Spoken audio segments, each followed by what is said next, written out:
Good morning guys, welcome back to my YouTube channel. आज आहे माझ्या मावस भावाचं लग्न आणि सगळी त्याचीच तयारी चालू आहे.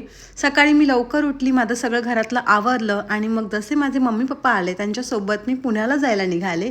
आणि लोणावळा खंडाळामध्ये एवढं ट्रॅफिक होतं की ऑलरेडी आम्हाला पोचायला खरंच खूप उशीर झाला होता.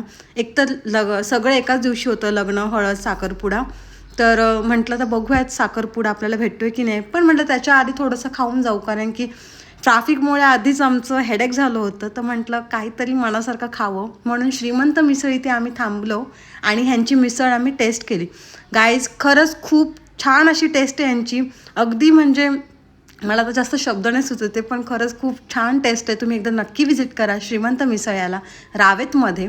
नंतर मग आम्ही फायनली पोहोचलो हॉलवरती. तर तिथे गेल्यावर आम्हाला कळलं की अजूनही साखरपुडा झाला नव्हता. म्हटलं ठीक आहे, चल आपल्याला साखरपुडाही भेटणार.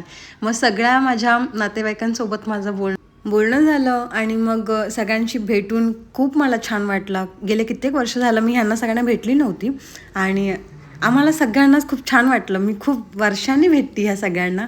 आणि ही कझन्स गँग म्हणजे मला प्रत्येक कार्यक्रमात सोबतच लागते, तेव्हाच मला एनर्जेटिक फील होतं. नंतर मग आम्ही लगेचच हळदीच्या कार्यक्रमाला सुरुवात केली, कारण की सगळं एकाच दिवशी होतं, म्हणून आम्ही टाईम वेस्ट न करता सगळं टायमावर आवरायला घेतलं. आणि मग एक एक करून आम्ही सगळ्यांनी हळद लावून घेतली, फोटोज क्लिक केले काही, आणि मग थोडासा डान्सही केला. डान्स तर झालाच पाहिजे कार्यक्रमामध्ये. तर डान्स वगैरे एन्जॉय केलं. खरंच खूप छान वाटलं. असं आम्ही लहानपणी असे सगळे भावंड एकत्र खेळत होतो आणि आज चक्क त्याचं लग्न म्हणजे माझ्यासाठी खूप भावूक आणि आनंदाचा क्षण होता. आम्ही जेवलो आणि मग नंतर तिथे आळंदीला गेलो. जवळच होतं. तर मग म्हटलं तर एवढ्या लांब आलो आहे तर आपण आळंदीला दर्शनही झालं पाहिजे माऊलींचं. म्हणून मग मम्मी पप्पा काका काकू सगळ्यांसोबत मग मी आळंदीला निघाले. तर तिथे गेल्यानंतरही थोडीशी गर्दी होती, पण एवढे सगळेजण एकत्र असल्यावर काहीच वाटत नाही गर्दीचं सुद्धा. तर मग आम्ही सगळ्यांनी लाईन लावलं. तिथे लाईन म्हणजे बारी असं म्हटलं जातं, बाऱ्या लावायला लागतात. तर आम्ही एक एक करून बारीला होतो.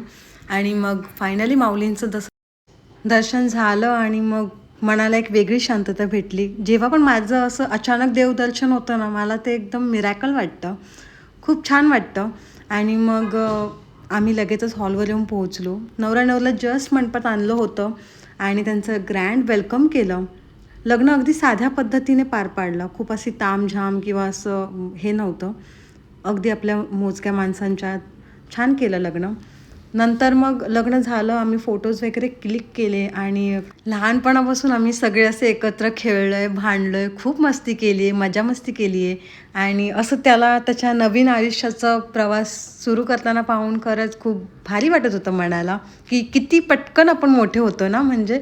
आणि ह्या लग्नामुळे सगळं आमचं एकत्र कुटुंब आलं. ते हसरे गोडवे क्षण मनात साठवून मी पुन्हा माझ्या परतीच्या प्रवासाला निघाली होती, घरी जायला निघाली होती. जाताना विशाल मला सोडवणार होता माझ्या घरी आणि मग तिथून पुढे ते घरी जाणार होते. तर मी निखिलला कॉल केला आणि तो लगेच रिदला घेऊन आला. आजीबाबाला तेवढंच रिदला भेटायला भेटतं म्हणून. तर मग रिदला घेऊन आलं होतं. रिदला आजीबाबा त्याचे भेटले, मामा भेटले आणि मग काय त्याची मजा मस्ती, त्याला खाऊ. आणि तो म्हणत होता की आजी मला तुमच्यासोबत ठाण्याला यायचं.